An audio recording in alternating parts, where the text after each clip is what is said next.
Hello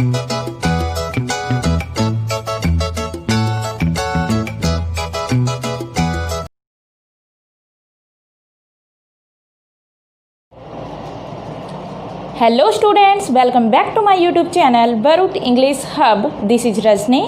तो देखिए students, last के लेक्चर्स में हम 2 poems of 12th class complete कर चुके हैं, यानी कि 12वीं क्लास की हमारी 2 poems, first poem and second poem complete कर चुके हैं। एंड नाउ यानी today we will discuss our third poem keeping quiet, written by Pablo Neruda. तो देखिए पैब्लो नेरूडा के द्वारा लिखी गई थर्ड पोइम है जो हमारे 12th क्लास के सिलेबस में, उसे आज हम कंप्लीट डिस्कस करेंगे, जिसका नाम है कीपिंग क्वाइट। तो कीपिंग क्वाइट में पैब्लो नेरूडा है, जो पैब्लो नेरूडा, देखिए सबसे पहले हम इसके बारे में बात करें तो ये एक पोइट है, एक poet, diplomat and a politician, diplomat and a politician, एक पॉलिटिशियन भी है। देखिए ये सभी, यानी कि ये सभी क्वालिटीज इसमें थी, इस पोइट में थी, जो कि एक पोइट के रूप में फेमस थे, डिप्लोमैट के रूप में फेमस थे एंड एक पॉलिटिशियन के रूप में भी वो फेमस थे। देखिए बात करते हैं इनके बर्थ की। तो इनका जन्म हुआ था 1904 में, यानी कि 1904 में इनका जन्म हुआ था और 1973 में इनकी डेथ हुई थी, यानी कि 1973 में इनकी डेथ हुई थी। तो इनकी डेथ से पहले इनको 2 इयर्स पहले, यानी कि 2 इयर्स अगो इनको क्या मिला था, नोबेल प्राइज मिला था लिटरेचर के क्षेत्र में, नोबेल प्राइज ऑफ लिटरेचर। ये इनको कब मिला था, इनके मरने से, यानी कि इनकी डेथ से 2 इयर्स अगो, 2 साल पहले इनको ये मिला था। और कब मिला था, 1973 में इनकी डेथ हुई थी, 1971 में इनको ये प्राइज मिला था। नोबेल प्राइज देखिए लिटरेचर का है जो, ये सबसे बड़ा सम्मान है पूरी दुनिया के अंदर देखा जाए तो, नोबेल प्राइज है जो, और ये इनको मिल चुका है। और बात करें तो देखिए इनका जन्म कहाँ पर हुआ था, तो चिली में हुआ था। चिली क्या है, एक वेस्टर्न नॉर्थ अमेरिका है, उसकी एक कंट्री है चिली। तो यहाँ पर इनका जन्म हुआ था और यहाँ पर लैंग्वेज जो बोली जाती है वो स्पेनिश बोली जाती है। और जो पैब्लो नेरूडा है उन्होंने भी स्पेनिश में ही अपने वर्क लिखे हैं ज़्यादा। और देखिए ये भी जो वर्क है इनका, यानी कि ये पोइट्री है जो इनकी पोएम है इनकी कीपिंग क्वाइट, ये भी स्पेनिश में लिखी गई है, पर यहाँ पर हम इंग्लिश में इसको क्या कर रहे हैं, डिस्कस करते हैं, यानी कि इंग्लिश में बाद में ये ट्रांसलेट होकर लिखी गई है। अब बात करें देखिए कीपिंग क्वाइट पोएम की। तो कीपिंग क्वाइट पोएम के अंदर क्या बताया गया है, इसमें बात की गई है एक इसेंस की, यानी कि पूरा का पूरा सार जो निकलता है वो किस चीज़ का निकलता है यहाँ पर, तो वो है इंट्रोस्पेक्शन का, पीस का, कामनेस का और रिट्रोस्पेक्शन का। अब बात करते हैं इसकी कीपिंग क्वाइट में क्या कहा गया है पोइम के अंदर। इस पोइम में हमें बताया गया है कि हमें क्या करना चाहिए, इंट्रोस्पेक्शन करना चाहिए खुद का, यानी कि हमें खुद का अंतर निरीक्षण करना चाहिए। अंतर में क्या होता है, अंदर का, यानी इनर होता है जो। इंट्रोस्पेक्शन क्या होता है, निरीक्षण करना, ऑब्जर्वेशन करना, खुद को खोजना, खुद को सीख करना। तो इसको हम क्या बोलते हैं, इंट्रोस्पेक्शन बोलते हैं। तो इस पोइम में इंट्रोस्पेक्शन के महत्व को बताया गया है, यानी इंट्रोस्पेक्शन के बारे में। और बात करें तो रिट्रोस्पेक्शन के बारे में। अब रिट्रोस्पेक्शन क्या है, इंट्रोस्पेक्शन तो भी मैंने बताया कि खुद का निरीक्षण करना, अंदर से खुद को खोजना, उसे हम इंट्रोस्पेक्शन बोलते हैं, इंट्रोस्पेक्शन बोलते हैं उसको हम। और रिट्रोस्पेक्शन की बात करें तो अपनी पास्ट की जो हैबिट्स है या पास्ट की जो भी हमारी डीड्स है, पास्ट की डीड्स यानी हमारे जो पूर्व के कार्य है, पास्ट के कार्य है, भूतकाल के जो हमारे कार्य है, उनको हम क्या करें, उनका इंट्रोस्पेक्शन करें, उन कार्यों को हम खोजें कि हमने क्या किया है और हम क्या कर रहे हैं और क्या करने जा रहे हैं, क्या उसका कुछ बेनिफिट है हमारी लाइफ में, और हमें क्या करना चाहिए। कुछ भी करने से पहले ये सारा दिन हम खुद को इतना बिजी रखते हैं कि हम बात ही नहीं करते खुद के बारे में। तो हमें क्या करना है, इस पोइम के अंदर खुद को खोजना है। और ये कौन कहते हैं, यहाँ पर पैब्लो नेरूडा कहते हैं, जब वो कहते हैं कीपिंग क्वाइट, कि बिल्कुल शांत हो जाओ, क्योंकि शांति ही ऐसी चीज़ है, जब तक शांत नहीं होगे खुद को खोज नहीं पाएंगे। तो देखिए पोइम के अंदर क्या बताते हैं Pablo Neruda. Now we will count to 12। अब पोइट कहते हैं कि ठीक है, मैं अब क्या करता हूँ, काउंट करता हूँ, यानी कि गिनती करता हूँ मैं, कैलकुलेशन करता हूँ, कैलकुलेट करता हूँ, काउंट करता हूँ। कहाँ तक काउंट करता हूँ मैं? 12 तक, यानी कि 12 गिनने तक मैं काउंट करता हूँ। अब यहाँ पर 12 क्यों लिया गया है? देखिए 12 रिप्रेजेंट करता है हमारे 12 आवर्स ऑफ द डे, यानी कि 12 घंटों को ये प्रदर्शित करता है, दिखाता है हमें 12 घंटे पूरे दिन में जो होते हैं। 24 घंटे होते हैं, पर हम 1 से 12 तक की बात कर रहे हैं यहाँ पर, यानी दिन के 12 घंटे। या फिर बात कर सकते हैं यहाँ पर पोइट किसकी बात कर सकता है? 12 मंथ, 12 महीनों की भी बात कर सकता है, क्योंकि एक साल में 1 ईयर के अंदर कितने मंथ होते हैं? 12 मंथ। अब यहाँ पर पोइट कहता है कि तुम क्या करो, now we will count to 12, कि अब हम क्या करते हैं? 12 तक गिनते हैं। यानी कि सिर्फ इतना छोटा सा टाइम है, एक स्मॉल मोमेंट है, जिसमें हमें क्या करना है? खुद का इंट्रोस्पेक्शन करना है। और इस 12 आवर्स तक या फिर 12 मंथ्स तक या फिर 12 काउंट करने तक, यहाँ पर एक 12 महीने की बात नहीं, हमें सिर्फ कितनी देर तक शांत रहना है? हमें 12 मिनट तक या फिर 12 मोमेंट तक, यानी कि सिर्फ 12 पलों तक क्या रहना है? शांत रहना है। And we will all keep still, यानी कि क्या करना होगा हमें? जब तक मैं 12 गिनता हूँ, यानी कि इस छोटे से टाइम के अंदर हमें सिर्फ इतना ही गिनने तक, 12 गिनने तक का टाइम बहुत छोटा सा होता है, इतने ही स्पैन में हमें क्या करना होगा? खुद को शांत रखना होगा। यानी कि इतने से टाइम तक भी अगर पूरी दुनिया शांत हो जाए, हम खुद को शांत रख ले, तो हम क्या कर सकते हैं? खुद का इंट्रोस्पेक्शन कर सकते हैं। For once on the face of the earth let's not speak in any language. अब पोइट कहता है सिर्फ एक बार हम क्या करके देख लें? Face of the earth mean जो अर्थ के ऊपर जितने भी दुनिया है, यानी कि वो सारी की सारी कंट्रीज है जो, उनकी बात है ये फेस ऑफ द अर्थ, यानी दुनिया है रहती है जो, यानी कि अर्थ के ऊपर जितनी भी कंट्रीज रहती है। फॉर वंस सिर्फ एक बार क्या करें? Let's not speak in any language, कि वो किसी भी लैंग्वेज में बात ना करें, बिल्कुल शांत हो जाए। अब देखिए लैंग्वेज किस किस टाइप की होती है, अगर बात करें तो हम किसी को सिग्नल दे के भी बात कर सकते हैं कि ये मत करो, वो मत करो, सिर्फ हाथ हिला के ऐसी बात हम कर सकते हैं। या फिर हम क्या कर सकते हैं? लैंग्वेज कौन सी लैंग्वेज हो सकती है? जो हम स्पोकन करते हैं, रिटन करते हैं, किसी भी टाइप की लैंग्वेज हमें यहाँ पर स्पीक नहीं करनी है। तो पोइट कहता है सिर्फ 12 गिनने के टाइम तक तुम क्या ना करो? कुछ भी मत बोलो, खुद को शांत कर लो, स्टिल कर लो, खामोश कर लो।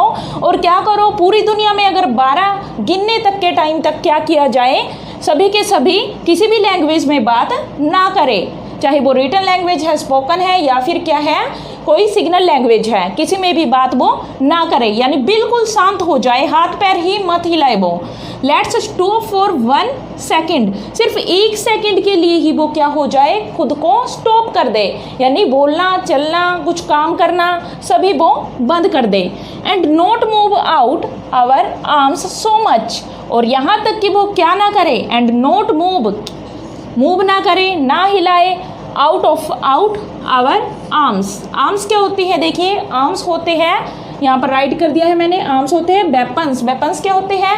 हथियार। यानी कि पोइट चाहता है हम किसी भी प्रकार के, देखिए हम क्या करते हैं आजकल दुनिया में क्या चला हुआ है, सभी कुछ ना कुछ करने के लिए हथियार उठाते हैं, यानी कि आपस में जो कंट्रीज है वो लड़ती रहती है, आर्म्स उठाती है और हथियारों का यूज करती है। तो पोइट क्या कहता है कि तुम क्या करो? आर्म्स को भी ना उठाओ, ना हिलाओ, यानी कि क्या करो? सोल्जर्स हो चाहे आम इंसान हो, लड़ने के लिए कोई भी वेपन वो ना उठाओ।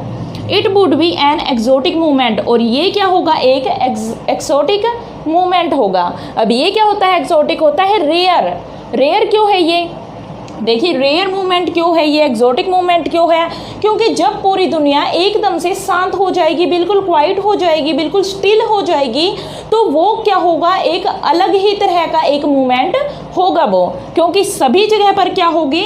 कामनेस होगी, शांति होगी, पीस होगी, विदाउट रश, और ना ही कोई क्या होगा यहाँ पर? भागदौड़ होगी। रश क्या होता है? रश होता है हर्री, इन्हें हर्री, हम जल्दबाजी में रहते हैं सारा दिन, हमें ये करना है वो करना है, और खुद के लिए हम वक्त नहीं निकालते हैं, खुद को खोज कर नहीं देखते, इंट्रोस्पेक्शन नहीं करते हम कि हम क्या करें, खुद को खोज कर देखें, खुद को पहचाने कि हम कर क्या रहे हैं। बल्कि हम क्या करते हैं, सारा दिन भाग दौड़ में खुद को बिजी रखते हैं, पैसा कमाने के चक्कर में बिजी रखते हैं खुद को।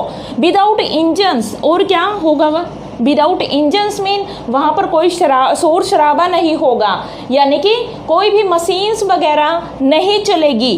तो क्या होगा, ये सब एक एक्सोटिक मूवमेंट होगा। We would all be together, और अगर हम ऐसा करते हैं तो हम सभी क्या होंगे, एक साथ होंगे उस टाइम पे, इन ए सडन स्ट्रेंजनेस। और क्या होगी, एक सडन मीन अचानक से आने वाली, स्ट्रेंजनेस। अब स्ट्रेंजनेस क्यों है ये देखिए, थर्ड पे मैंने राइट किया है, because it not happened earlier. जो काम पहले ना हुआ हो और एकदम से वो हो जाए तो वो क्या होता है, एक स्ट्रेंजनेस ही तो है, एक अजीब सा ही तो होगा, वहाँ का माहौल, एनवायरनमेंट क्या हो जाएगा, स्ट्रेंज सा लगेगा, अजीब सा माहौल लगेगा, क्योंकि पूरी दुनिया एकदम से क्या हो जाएगी, शोर शराबा छोड़ देगी। और 12 तक गिनने तक, 12 भी कैसे काउंट करने हैं, हमें बोलकर नहीं करने हैं, क्योंकि किसी भी लैंग्वेज में हमें स्पीक नहीं करना है। तो कैसे करेंगे 12 तक हम काउंट, वो करेंगे हम अपने माइंड के अंदर, यानी कि सभी क्या करें, अपने माइंड में 12 होने तक काउंट करें, यानी 12 तक काउंट करें, 12 गिनने तक तो गिने।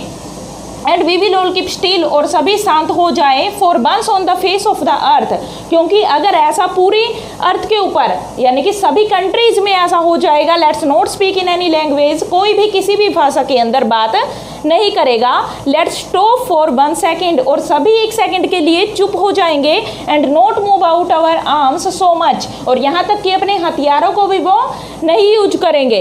It would be an exotic movement, वो एक रेयर मूवमेंट होगा, एक दुर्लभ पल होगा, जिसमें किसी भी प्रकार का कोई शोर शराबा नहीं होगा, इंजन्स नहीं होंगे, मशीन्स नहीं काम करेगी, कोई रश नहीं होगा, यानी भाग दौड़ नहीं होगी, कोई भी हर्री में नहीं होगा, जल्दबाजी में नहीं होगा अपने काम करने की।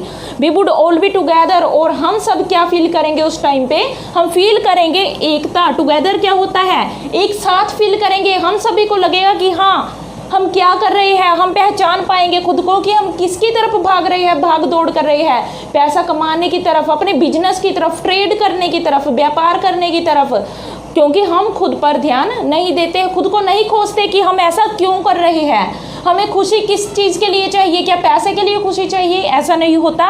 इसलिए क्या होगा, हम एक अलग ही प्रकार की स्ट्रेंजनेस को फील करेंगे। स्ट्रेंजनेस क्यों, क्योंकि ऐसा पहले कभी नहीं होगा कि पूरी दुनिया एकदम से खामोश हो जाए। नेक्स्ट देखिए, फिशरमैन इन द कोल्ड सी। अब क्या होंगे, जो फिशरमैन होंगे, फिशरमैन कौन होते हैं, जो मछलियों को क्या करते हैं, पकड़ते हैं, फिशरमैन होते हैं वो। देखिए फिशरमैन की बात क्यों की, क्योंकि ये क्या करते हैं, या तो हम अपने ईटिंग के लिए या फिर अपने लाइवलीहुड के लिए, लाइवलीहुड क्या होता है, जब हम अपना जीवन यापन करते हैं, यानी कि जीवन यापन करने के लिए, खाने पीने के लिए, या फिर हम किस चीज़ के लिए करते हैं फिशरमैन काम, या करते हैं वो ट्रेड के चक्कर में करते हैं, यानी ट्रेड करने के लिए, व्यापार करने के लिए ऐसा करते हैं। फिशरमैन इन द कोल्ड सी, अब जो कौन होंगे, मछली पकड़ने वाले होंगे, वो क्या करेंगे, कोल्ड सी में वुड नॉट हार्म वेल्स, वे जाकर ठंडे समुद्र की वेल्स को वे क्या नहीं करेंगे, हार्म नहीं पहुंचाएंगे। हार्म क्या होता है, देखिए हार्म होता है क्या करना, किसी को हानि पहुंचाना, किसी भी प्रकार की हानि नहीं पहुंचाएंगे, क्योंकि बेहानि क्यों पहुंचाते हैं बेचारे। देखिए ये पोइम है जो मैंने बताया अभी, पीस के ऊपर है कि हमें शांति रखनी है और क्या करना है, खुद का इंट्रोस्पेक्शन करना है कि हम क्या कर रहे हैं, हम क्या गलत कर रहे हैं, हम क्या कर रहे हैं अपने लिए, अपने चक्कर में, अपने बिजनेस के लिए, अपने खाने पीने के लिए एनवायरनमेंट को भी क्या कर रहे हैं, क्षति पहुंचा रहे हैं, डिफोरेस्टेशन कर रहे हैं, यानी कि वनों को काट रहे हैं। तो ये सभी काम क्यों कर रहे हैं हम, ताकि हम क्या कर सके, अधिक से अधिक पैसा कमा सके। तो यहाँ पर क्या है, अगर हम सोच कर देखें कि हम इन वेल्स को, इन समुद्री जो मछलियाँ होती है, वेल्स होती है बड़ी बड़ी, इनको हम क्या कर रहे हैं, समुद्र में जाकर पकड़ रहे हैं, उनको काट रहे हैं, खा रहे हैं, उनको उनका बिजनेस कर रहे हैं। ये सब हम क्यों कर रहे हैं, एनवायरनमेंट को हम इतनी हानि क्यों पहुंचा रहे हैं। अगर ये सभी देखा जाए तो इनके लिए पोइट कहता है कि हम क्या करें, खुद को पहचान कर देखें कि हम ऐसा क्यों कर रहे हैं। And the man gathering salt, और वो आदमी जो क्या करता है, समुद्र पर जाकर साल्ट इकट्ठा करता है। अब साल्ट नमक होता है और गैदर क्या होता है, इकट्ठा करना, कलेक्ट करना किसी चीज़ को। Would look at his hurt hands, अब देखिए अगर कोई शांत हो जाएगा व्यक्ति, यानी कि खुद के बारे में सोच कर देखेगा, तो उसे फील होगा कि वो क्या कर रहा है, क्या करता है, गैदरिंग करता है साल्ट की। और किसको देखेगा वो, अपने हर्ट हुए हैंड्स को देखेगा। आप देखिए जो नमक इकट्ठा करने वाले होते हैं, नमक में एक प्रकार का कांच होता है, कांच की तरह होता है वो, और क्या करता है जब उनको इकट्ठा किया जाता है तो हाथ होते हैं जो हमारे हैंड्स वो इंजर्ड हो जाते हैं। तो पॉइंट यहाँ पर कहता है कि जब खुद का इंट्रोस्पेक्शन करेगा वो व्यक्ति जो क्या करता है, नमक को इकट्ठा करता है, जब वो क्या देखेगा, अपने हर्ट हुए हैंड्स को देखेगा, यानी कि अपने जिस हाथों में क्या लगी है, उसके चोट लगी है, इंजर्ड हुए हैं, जख्मी हुए हैं जो हाथ, वो एक बार उनकी तरफ देखेगा और सोचेगा कि मैं क्या कर रहा हूँ, ये सारा दिन मैं खुद को बिजनेस में क्या रखता हूँ, बिजनेस करने में खुद को बिजी रखता हूँ, नमक इकट्ठा करने में खुद को बिजी रखता हूँ। और वो सोच कर देखेगा एक बार, खुद का इंट्रोस्पेक्शन करके देखेगा एक बार, और क्या करेगा, थोड़ी देर के लिए भी वो शांति से बैठ जाएगा और अपने हाथों को क्षति पहुँचाना बंद कर देगा। Those who prepare green boards, क्योंकि और ऐसे व्यक्ति जो क्या करते हैं, ग्रीन बोर्ड्स को प्रिपेयर करते हैं। ग्रीन बोर्ड्स क्या होती है, ग्रीन क्या होता है, फ्रेश, यानी वो व्यक्ति जो फ्रेश बोर्स करते हैं और क्षति पहुंचाते हैं एनवायरनमेंट को। वॉर क्या होते हैं, युद्ध होते हैं। वॉर मीन युद्ध करना। देखिए युद्ध करते हैं जो लोग, क्या यूज करते हैं उनमें, बोर्स विद गैस, जो कि गैस, गोले, जो फिर कोई भी चीज़ होती है, या फिर आर्म्स होते हैं, किसी प्रकार के हथियार वगैरह होते हैं, बॉम्ब्स वगैरह होते हैं, एटम्स होते हैं। बोर्स विद फायर, और क्या करता है, फायर का यूज करते हैं वो, मिसाइल्स वगैरह का यूज करते हैं वो। तो ये सभी करते हैं जो लोग, उनको पॉइंट कहता है कि तुम थोड़ी देर के लिए शांत होकर, काम होकर और चुप रहकर, खामोश रहकर खुद का इंट्रोस्पेक्शन करके देखो कि तुम ऐसा क्यों कर रहे हो, क्यों तुम दूसरे लोगों को हानि पहुंचा रहे हो। विक्ट्री विद नो सर्वाइवर्स, क्योंकि जब तुम ये करते हो तुम्हें विक्ट्री तो बेशक मिल जाती है, विद नो सर्वाइवर्स, पर वहाँ पर तुम्हें कौन नहीं मिलेगा, कोई सर्वाइवर्स ही नहीं मिलेगा, कोई जिंदा ही नहीं बचेगा। तो तुम किसके लिए युद्ध कर रहे हो, सभी बोर्ड्स में मारे जाते हैं, हम लोगों को नुकसान पहुंचाते हैं, क्या करने के लिए, ज़्यादा से ज़्यादा ज़मीन हड़पने के लिए। क्यों युद्ध होते हैं ये अलग अलग कंट्रीज के, क्योंकि वो चाहते हैं कि हम दूसरी कंट्री पे क्या कर ले, उस पर भागीदारी कर ले, अपना हिस्सा जमा ले, या फिर हिस्से की जगह क्या करे, हम उस पर हड़प ही ले, उसको अपना बना ले उस ज़मीन को। इसलिए तो बोर्स होते हैं। तो वहाँ पर व्यक्ति ही मर जाते हैं, इंसान ही मर जाते हैं, तो उस विक्ट्री का क्या फ़ायदा है, ये सोच कर देखिए। Would put on clean clothes, और हमें क्या करना चाहिए, एक बार क्लीन क्लोथ्स डालकर देखने चाहिए। क्लीन क्लोथ क्या होगा, क्लीन क्लोथ का मतलब होगा new approach, new approaches. New approach क्या होती है, यानी कि हमें खुद के माइंड में कुछ नया सोचना चाहिए, कुछ नया सोचने का ढंग लेकर आए, कुछ अप्रोच लेकर आए, ना कि हम क्या करें, यही सोचते रहे कि हमें लड़ना है, बिजनेस करना है, एनवायरनमेंट को हानि पहुंचानी है, सब कुछ अपना बनाना है। और मटेरियलिस्टिक वर्ल्ड के लिए ज़्यादातर, मटेरियलिस्टिक क्या होता है, यानी कि जो हमें भौतिक संपदा चाहिए, यानी कि सिर्फ धन दौलत, पैसा, ज़मीन, ये सभी मटेरियल है। और इन सभी मटेरियलिस्टिक चीज़ों के लिए क्या करता है, इंसान हमेशा वॉर्स करता रहता है। तो इस अप्रोच को हमें छोड़ देना चाहिए और नई सोच को अपना लेना चाहिए। क्लीन क्लोथ्स क्या होंगे, यानी अपने माइंड को क्या पहना दे, एक नए कपड़े पहना दे। नए कपड़े में एक नई अप्रोच ले आए, यानी कि नया माइंड सेट कर ले हम अपना, कुछ गलत नहीं करेंगे और हम सही करेंगे, एक अच्छी सोच लेकर आए माइंड के अंदर। और ऐसा कब होगा, जब हम खुद को पहचान पाएंगे, इंट्रोस्पेक्शन कर पाएंगे, हम रिट्रोस्पेक्शन कर पाएंगे, पास्ट की गतिविधियों को देखेंगे कि हमने ऐसा क्यों किया था और ऐसा गलत काम हमने क्यों किया था। अगर ये सभी सोचेंगे तभी हम नई सोच लेकर आ सकते हैं। And walk about with their brothers, और क्या करेंगे, हम सभी कुछ छोड़ के, बोर्स वगैरह छोड़ के नई सोच अपनाए और अपने ब्रदर्स के साथ, ब्रदर्स मीन सभी जो भाईचारा होगा, सोल्जर्स होंगे अलग अलग कंट्रीज के, जो सभी युद्ध छोड़ देंगे और क्या करेंगे, वो एक भाईचारे में इकट्ठा हो जाएंगे, ब्रदर्स बन जाएंगे सभी एक दूसरे के। In the shade doing nothing, और सभी शेड में होंगे, यानी कि एक जगह पर बैठेंगे वो और क्या करेंगे, कुछ भी नहीं करेंगे, बल्कि क्या करेंगे, वो खुद का इंट्रोस्पेक्शन करेंगे, भाईचारे से एक साथ रहेंगे और सोच कर देखेंगे कि हम आपस में क्यों युद्ध कर रहे हैं, क्यों वॉर्स कर रहे हैं। तो इन सभी का मतलब क्या निकलेगा, जब हम क्या होंगे, खामोश होंगे, और खामोश होकर क्या करेंगे, खुद को पहचानेंगे, खुद का इंट्रोस्पेक्शन करेंगे, तभी हम क्या कर सकते हैं, जो गलत काम है, वॉर्स है या फिर किसी को हानि पहुंचाना, वेल्स वगैरह को, या फिर कुछ भी गलत काम करना, उन सभी का हम निरीक्षण कर पाएंगे। नेक्स्ट देखिए थर्ड स्टेंजा है यहाँ पर। तो थर्ड स्टेंजे के अंदर क्या बताया गया है पोइट के द्वारा, what I want should not be confused with total inactivity. तो पोइट यहाँ पर कहता है कि मैं कह तो रहा हूँ कि सभी खामोश हो जाए, कुछ काम ना करे, पर इसका मतलब ये नहीं होगा कि हम इनएक्टिव हो जाए। इनएक्टिव क्या होता है, जो एक्टिव नहीं होगा, जो क्रियाशील नहीं होगा, आइडल हो जाएगा। आइडल क्या होता है, देखिए जो आइडल हो जाएगा, आइडल होता है, आइडियल नहीं है ये, आइडल है, आइडल होता है आलसी, लेजी। यानी कि पोइट के कहने का अर्थ ये नहीं है कि सभी लेजी हो जाए, काम धंधा करना बंद कर दे, उसका कहने का ये अर्थ नहीं है। उसका अर्थ सिर्फ इतना है कि सभी लोग क्या करें, थोड़ी देर के लिए खामोश होकर खुद को पहचाने, खुद का अंतर्निरीक्षण करें, इंट्रोस्पेक्शन करें, और उसके बाद वो अपना काम जारी रख सकते हैं। यानी थोड़ी देर के लिए तो वो सोच कर देखे कि हम दूसरों को हानि ना पहुंचाए, पर इसका मतलब इनएक्टिविटी नहीं होगा, यानी कि अक्रियाशील होना नहीं होगा।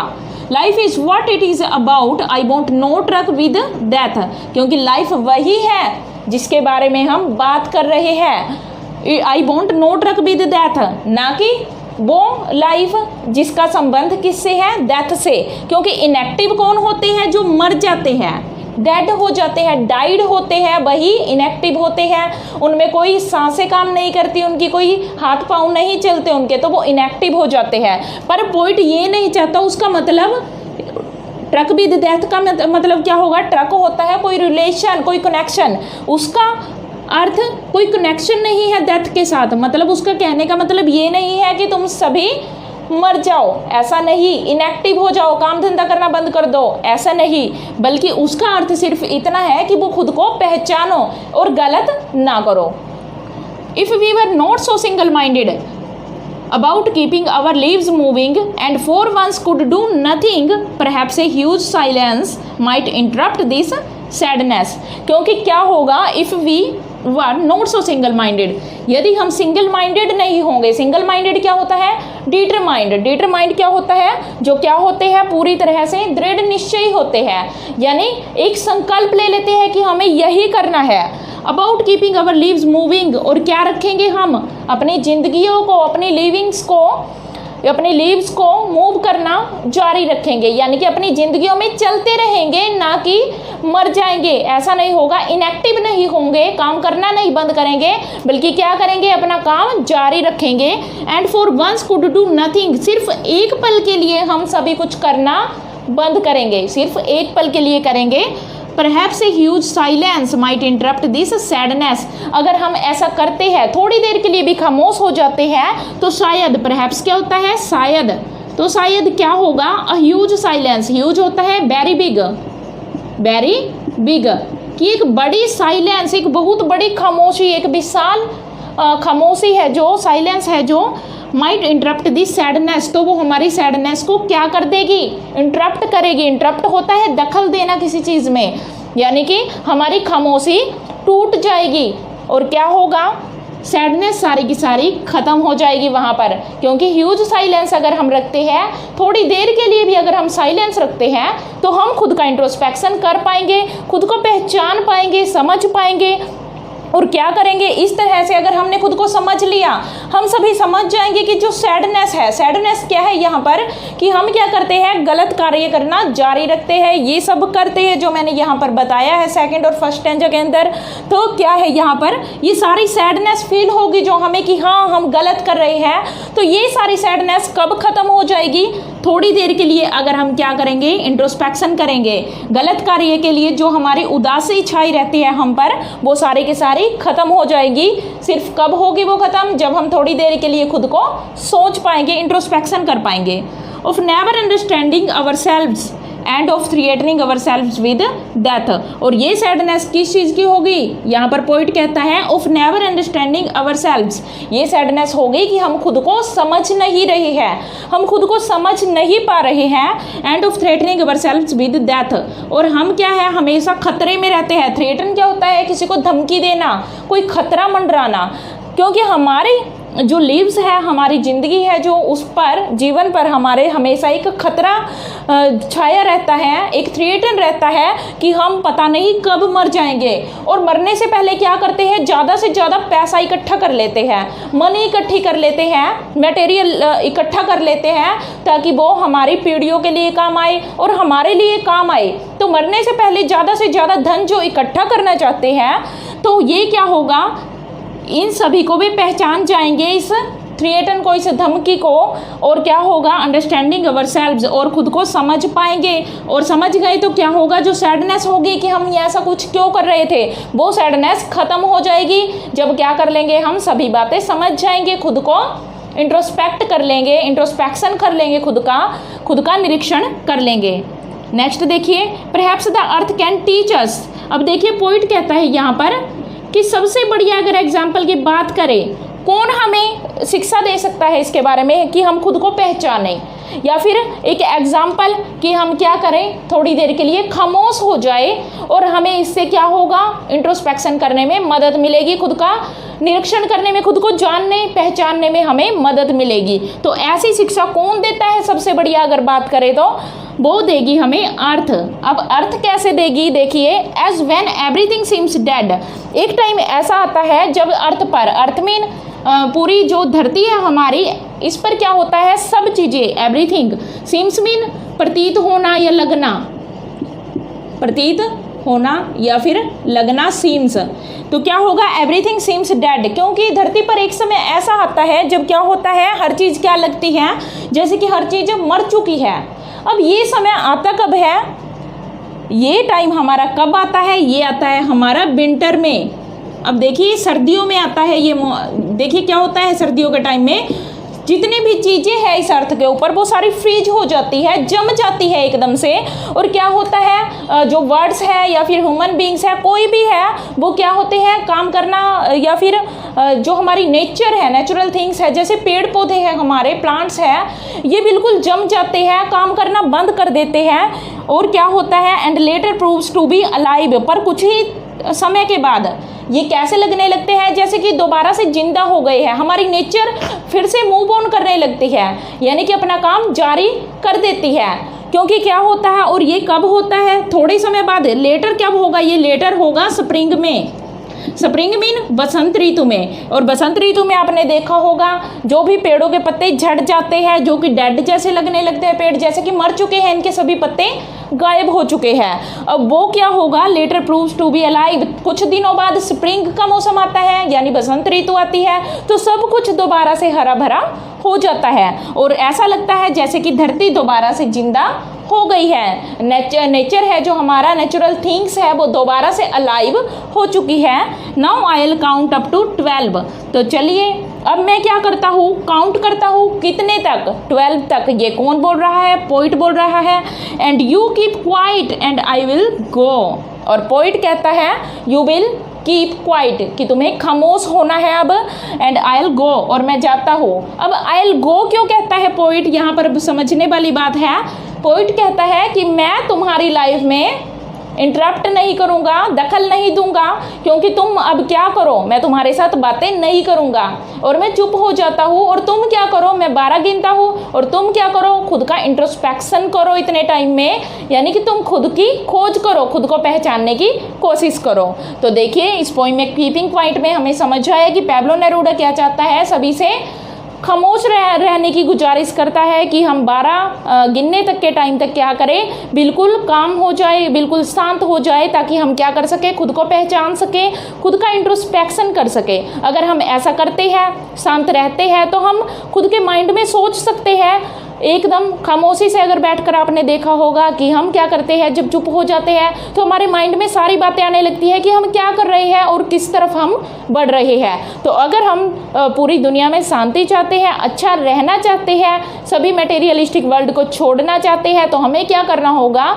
ऐसा नहीं है कि हम खाना कमाना छोड़ दें, ऐसा नहीं है, बल्कि हम गलत काम करना छोड़ दें। अगर ऐसा करना है तो हमें खुद का इंट्रोस्पेक्शन करना पड़ेगा। ये कहते हैं पैब्लो नेरूडा।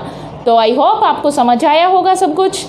अगर आपको पोइम अच्छी लगी हो तो नेक्स्ट पोइम हम करेंगे 4th, जो हमारी होगी a thing of beauty by John Keats. तो थैंक यू।